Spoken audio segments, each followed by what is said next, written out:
इमरान खान ने श्रीलंका में जाकर ऐसा दिखाया कि हमने तो बहुत बात की लेकिन मोदी जी ने तो बात सुनी नहीं। सारी शांति दूत इमरान खान ही बने हुए थे लेकिन मोदी जी तो शांति भंग करने में लगे हुए थे।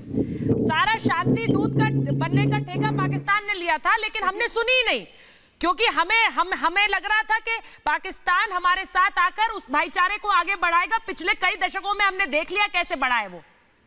प्रेम शुक्ला जी, देखिए पाकिस्तान जब से उसकी स्थापना हुई है, पाकिस्तान की स्थापना ही भारत द्रोह की बुनियाद पर हुई है। तो जब भी भारत के बारे में वो लप्पो चप्पो करना प्रारंभ करे तो भारत को अधिक सतर्कता की आवश्यकता होती है। अभी डीजीएमओ स्तर की बातचीत आप बता रही हैं, और दूसरी तरफ आप ही का चैनल किस तरह से पीओके से 2 किलोमीटर, 5 किलोमीटर, 7 किलोमीटर की दूर पर लॉन्चिंग पैड बनाए बड़े हुए, उसकी आप वीडियो दिखा रहे हैं।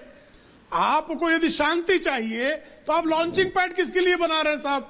आप पहले लॉन्चिंग पैड हटाइए, आतंकी अपनी जो स्मॉल स्केल इंडस्ट्री है उस पर ताला लगाइए, आतंकवाद आप बंद कर दीजिए। हमारा तो 2014 से एक सूत्री प्रस्ताव है कि आप आतंकवाद समाप्त कीजिए, उसके खिलाफ निर्णायक कार्रवाई कीजिए, आइए हमसे राजनयिक वार्ता कीजिए। हम तो चाहते हैं कि शांति हो।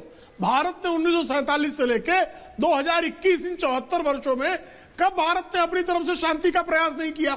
और आप वो अवसर बताइए जब आपने भारत के शांति के प्रयासों को झटका देने के लिए हिंसक श्रृंगालों जैसा बर्ताव न किया हो, वो अवसर बता दीजिए आप। मैं यही बात प्रेम शुक्ला जी, मैं गफारी साहब से पूछूंगी। मेजर जनरल जीडी बख्शी आ गए। गफारी साहब, अगर आपकी तरफ से बॉर्डर पर गोली नहीं चलेगी तो वो आतंकी बॉर्डर पार कैसे करेगा? आतंकी इंडस्ट्री आगे कैसे बढ़ेगी? अर्थव्यवस्था तो वैसे ही गिर रही है। इतनी बड़ी इंडस्ट्री टेरर की गिर जाएगी तो क्या होगा देश का?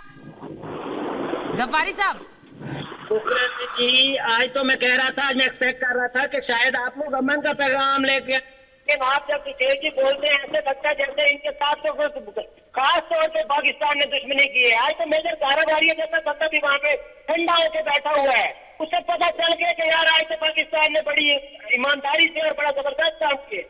लेकिन सर मैं क्या करूं, आपकी ईमानदारी पर भरोसा नहीं है। बाकी तो आपके माशाल्लाह वैसे ही लोग हैं। सर आपके आतंक से नहीं, आपकी ईमानदारी से ज्यादा डर लगता है। वो डायलॉग सुना है ना आपने? अब मैं आपको बताऊं, आपके आतंक से नहीं, ईमानदारी से ज्यादा डर लगता है। जब आप ईमानदार बनने की कोशिश करते हैं तो पक्का हमें लगता है कि पता नहीं क्या छुपा होगा इस नकाब के पीछे। क्या कहूं मैं, भुक्तभोगी है ना। उसका जवाब ये है कि बेईमान को हर कोई बेईमान नजर आता है। नहीं सर, भुक्तभोगी है हम। नजर आएगा ना, आप पहले चश्मा उतारे बेईमानी का, हर बार ईमानदार नजर आएगा। आपने जो आंखों में चश्मा लगा रखे उसमें ईमानदार दिखता ही नहीं, उसमें साफ दिखता है। आपके जीडी बख्शी सर, एक मिनट दूर है। और खास तौर पे जो टीवी रिपब्लिक टीवी है, ये कैसी कैसी वीडियो निकाल के लाता है, ये कौन सा? सर एक मिनट सर, रिपब्लिक टीवी ऐसे वीडियो बनाकर निकाल कर लाता है तो आप क्यों आते हैं रिपब्लिक टीवी पर? मैंने क्या पाकिस्तान जाकर चाबुक चलाया था आपको बुलाने के लिए? मैंने क्या पाकिस्तान जाकर चाबुक चलाया कि आप आइए महाभारत में? मैंने नहीं चाबुक चलाया, आप आए अपना चेहरा चमकाने के लिए। सर आई एम सॉरी, आप बोलते मैं नहीं जाऊंगा रिपब्लिक पर, आप बोलते मुझे नहीं जाना है, आप खुद आए हैं यहाँ पर, तो मुझे ये मत बताइए कैसे कैसे वीडियो चलाते हैं। Sir you have a problem owning it, because आपके देश में ये हो रहा है, आप ओन नहीं कर सकते। यही इनकी पर्सनालिटी है। ये आप क्यों आए सर, क्यों आए आप रिपब्लिक पर? मैंने आपको बुलाया था, मैंने हंटर नहीं चलाया था। मेरे जनरल जीडी बख्शी, इनको समस्या है सर, ओन नहीं कर सकते क्या इनका देश करता है? आप मेरा थोड़ा चुप बैठेंगे तो मैं भी अपना कुछ ये नाचीज भी कुछ कह सके। देखिए ऐसा है कि जहां तक पाकिस्तान का सवाल है, उसके आका चीन ने पिछले साल पाकिस्तान का हौसला अफजाई के लिए भारत की फौज को छेड़ा। वो सोच रहे थे कि वो भारत के फौज को दबा लेंगे और जो पाकिस्तान को बोलेंगे कि तुम करो जो तुम करते हो, तुम टेररिज्म। देखिए साहब, जब आप बोल रहे थे मैंने बकवास नहीं किया, आप भी जरा आप थोड़ा चुप रह के तहजीब से बात करें। यहाँ कोई तरीका है डिबेट का हिंदुस्तान में? देखिए साहब, इनका आप फीडर डाउन करिए। आप आजाद नहीं तो डिबेट करना बड़ा मुश्किल हो जाएगा।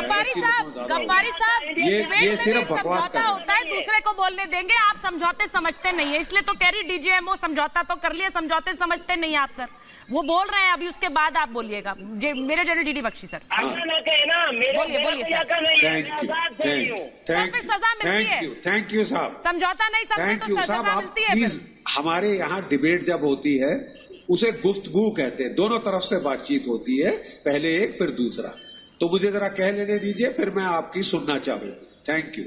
देखिए साहब, बात ऐसी है कि पाकिस्तान के आका चीन ने पिछले साल भारत की फौज को दबोचने धर दबाने की कोशिश करी थी ईस्टर्न लद्दाख में, और वो चाहता था कि पाकिस्तान, जो कि बालाकोट में मार खाकर, उड़ी में पिटकर जो बिल्कुल चुप हो गया है, सहम गया है, उसकी हौसला अफजाई हो कि तुम करते जाओ भाई, टेररिज्म का सिलसिला चालू रखो, दुकान खोल के रखो, हम है ना यहाँ, मैं हूं ना। इसलिए चीन आया था बीच में। अब उनको ये नहीं पता था साहब कि उनको तो उल्टे बांस बरेली को पड़ जाएंगे, जैसे को तैसा मिलेगा। चीन की ऐसी तैसी हो गई है, गलवान में उसने हिंसक कार्रवाई शुरू करी तो अगर हमारे 20 शहीद हुए तो उनके 60।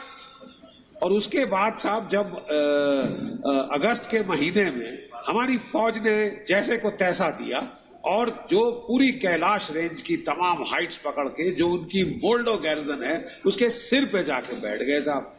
इनके तो होश हवास के फाख्ते उड़ गए। फिर इनको ठंड में हिंदुस्तान फौज ने वहां बाहर खुले में रखा और इनके दांत किटकिटा गए, ऐसी तैसी हो गई। अब चीन जो है कि वो पीछे हट रहा है और पाकिस्तान को बोला भैया हमसे नहीं होता, तुम अपने ऊपर हो। तो फिर पाकिस्तान के जो है दिमाग ठंडा और वो बोले कि साहब शांति की बातें शुरू करें, नहीं तो मार खाएंगे। चीन तो पीछे हट रहा है, चीन तो पीछे हट रहा है। अब पाकिस्तान अकेला पड़ेगा, इसलिए अकलमंदी इसीलिए है कि फिर बातचीत का नाटक शुरू किया आपने सही बोला, डीजीएमओ स्तर की एक बातचीत हुई है। होगी जी बोलिए सर कंप्लीट करिए बख्शी सर। डीजीएमओ स्तर की बातचीत अगर हुई भी है, कल ये फिर जो है टेररिस्टों को इन्फिल्ट्रेट कराने के लिए फायर खोलेंगे तो फिर फायर खोलेगा, डीजीएमओ की बातें हवा में रह जाएंगी। यही तो सारा रोना है इस मुल्क का। टेररिज्म की दुकान आप बंद नहीं करना चाहते, फिर आप शांति की बात करते हो। मतलब आप कह ये रहे हो कि हम आपके लोग मारते जाएंगे, शांति रखना आपका काम।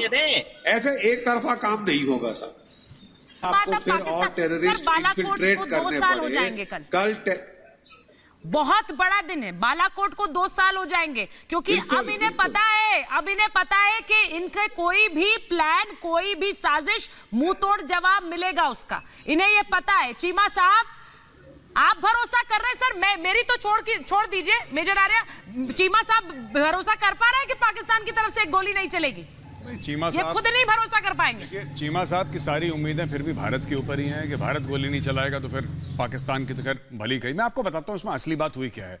जो मेरा तर्जिया है, जो मेरा एनालिसिस है इसमें, वो ये है कि ये जो अचानक हुआ है, देखिए चीन पीछे हटा, चीन पीछे हटने की कार्रवाई शुरू करता है, वहां पे Pakistani army chief general Qamar Javed Bajwa अमन की बात करते हैं अचानक, फिर इमरान खान जाके श्रीलंका में अमन की बात करते हैं। ये पीछे से क्या हुआ है कि बैक चैनल जो बात कर रहे हैं चीमा साहब, हो सकता है वो भी हुआ हो, मैं मना नहीं कर रहा, लेकिन सबसे बड़ी बात है कि जो पाकिस्तान के अंदर से हवा निकली है, क्योंकि इमरान खान के ट्वीट देखिए ना साहब, मैं कोई ऐसी हवा में बातें नहीं कर रहा, इमरान खान के ट्वीट देखिए आप। इमरान खान हर रोज मोदी, फाशिस्ट, हिटलर, हिंदुत्व, इससे कम बात नहीं करता। पेड़ पे चढ़ा हुआ है इमरान खान कब से। मैं इसीलिए मैं बात करता हूं ना, हर समय मैं एग्जांपल यही बात देता हूं, आप लोग हंसते हैं। अगर आपने शोले फिल्म देखी होगी साहब, चीमा साहब आपने शोले की फिल्म देखी है? शोले फिल्म में देखी है आपने? वो नहीं चढ़ जाता वीरू टावर के ऊपर और फिर कहता है कि बसंती से मेरी शादी कराओ वरना मैं नीचे नहीं आऊंगा। ये इमरान खान हर शाम को 7 बजे टावर पे चढ़ जाता है सर, और कहता है मौसी बसंती से शादी कराओ वरना मैं खुदकुशी कर लूंगा, और फिर इस गांव में फैलेगा हैजा और बीमारी। कहने की बात यह है कि इमरान खान ने जितनी भी गालियां देनी थी नरेंद्र मोदी को, रज के दी हैं। आपका आईटी मिनिस्टर है सर, आपका आईटी मिनिस्टर है, रज के गालियां दी, एटम बम की धमकी दी, न्यूक्लियर वॉर। आजकल के जमाने में कौन न्यूक्लियर वॉर की बात करता है? शेख रशीद ने बात करी। आप सब लोग ये सब बातें रोज रोज रोज करते हैं सर, रोज करते हैं। नरेंद्र मोदी जी ने एक बार जवाब नहीं देना ठीक समझा, एक बार उन्होंने जवाब नहीं दिया, एक बार। 50 ट्वीट तो इमरान खान के मैं देख चुका हूं। मैंने इमरान खान के 50 ट्वीट देखे, नरेंद्र मोदी जी का एक ट्वीट नहीं था। उसके बाद आप लोग चाहते हैं कि अमन और शांति और रिश्ते अच्छे हो जाएं। ऐसा तो नहीं होता सर, दाम देना पड़ता है हर चीज का। यू हैव टू पे अ प्राइस।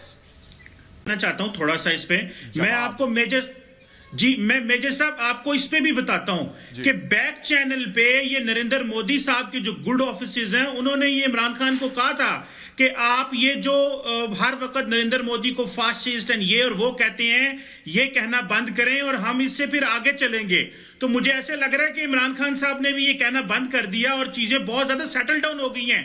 ये आपके गुड ऑफिसर्स की तरफ से कांटेक्ट किया गया था आज से कुछ अरसे पहले, और मैं आपको बड़ी स्टोरी दे रहा हूं कि ये रिक्वेस्ट आई थी प्राइम मिनिस्टर मोदी की तरफ से, और फिर इमरान खान भी ठंडे हो गए और उन्होंने कहा ठीक है यार, हमें आगे की तरफ जाना है। कौन सी रिक्वेस्ट आई थी? एक मिनट आई मिस्ड इट।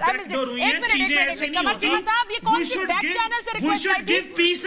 नहीं, ये रिक्वेस्ट की बात एक बार फिर दोहराएंगे चीमा साहब। मोदी जी की तरफ से रिक्वेस्ट आई थी इमरान खान साहब को, कौन सी रिक्वेस्ट थी जो चीमा साहब ही जानते हैं, बस और कोई नहीं जानता? बताइए सर।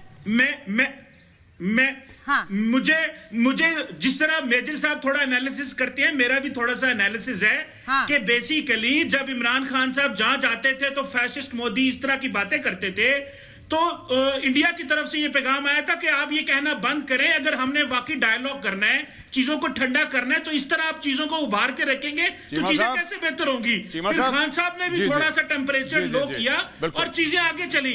आगे आपकी मर्जी है, आप जैसे, और मेरा ख्याल है दोनों मुल्कों ने बहुत अच्छा खेला है। Let's clap for them. आए इनके लिए तालियां मारे, नरेंद्र मोदी जी के लिए भी और इमरान खान साहब के लिए। जी चीमा साहब, इसको ना हमारे लखनऊ में ना चंडू खाने की बोलते हैं, ये आप चंडू खाने की दे रहे हैं। ये जहां पे नवाब लोग वहां पे हुक्का पीते थे और कहते थे कि साहब ये जो 10,000 एकड़ है हमारे अब्बा जान के, ये सब ऐसी गोलीबाजी करते थे। तो ये साहब, ये स्मोक हाउस जो होता है ना, जहां पे स्मोकिंग करते हैं लोग, हुक्का पीते हैं, तो उसको चंडू खाना कहते हैं। साहब ये चंडू खाने की दे दी आपने। आपको कहां से इंफॉर्मेशन मिली? आपका ये एनालिसिस है चीमा साहब, ये बैक चैनल क्योंकि हमें नहीं पता, चले सुचारिता को नहीं पता, अर्नब गोस्वामी को भी नहीं पता, प्रेम शुक्ला जी को नहीं पता, किसी को नहीं पता, सिर्फ चीमा साहब को पता है।